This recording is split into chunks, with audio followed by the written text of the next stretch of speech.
গোসল কত প্রকার ও কি কি? কোন গোসল ফরজ, কোন গোসল ওয়াজিব, কোন গোসল সুন্নত, কোন গোসল মুস্তাহাব? প্রিয় দর্শক, জানতে শেষ পর্যন্ত আমার সাথে থাকবেন। আমি আছি আপনাদের সাথে কারি কাউসার বিন জামাল।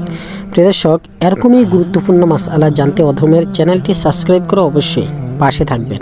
অযথা কেউ সাবস্ক্রাইব করবেন না। প্রিয় দর্শক, গোসল হচ্ছে 4 প্রকার।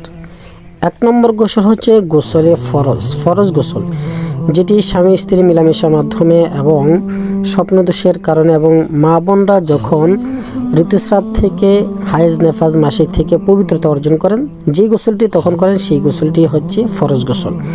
2 নম্বর হচ্ছে ওয়াজিব গোসল, সেটি হচ্ছে যে মুর্দারকে যখন দেওয়া হয় ওই গোসলটাকে বলা হয় ওয়াজিব গোসল, ওই গোসলটা দেওয়া হচ্ছে ওয়াজিব। 3 নম্বর হচ্ছে সুন্নত, প্রতি জুমাহের দিন গোসল করা হচ্ছে সুন্নত।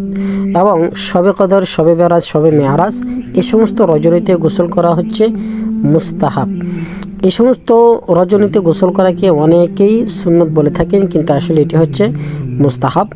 দৈনন্দিন যেই প্রতিদিন আমরা বাংলাদেশের জনগণ, বাংলাদেশের মানুষ গোসল করে থাকি, ওই গোসলটাকে বলা হয় গোসলে মুস্তাহাব গোসল। ওটি সুন্নত গোসল নয়। ওই গোসলটি না করলে যে নামাজ হবে না, বিষয়টি এরকম নয়। জুমার দিন যে গোসলটি করা সুন্নত, ওই গোসলটি না করলে জুমার নামাজ হবে না, যে বিষয়টি এরকমও নয়। কিন্তু ফরজ গোসল যেটি আছে সেটি করতেই হবে। সেই গোসলটি করার পরে আপনার আমার ইবাদত গ্রহণযোগ্যতা লাভ করবে।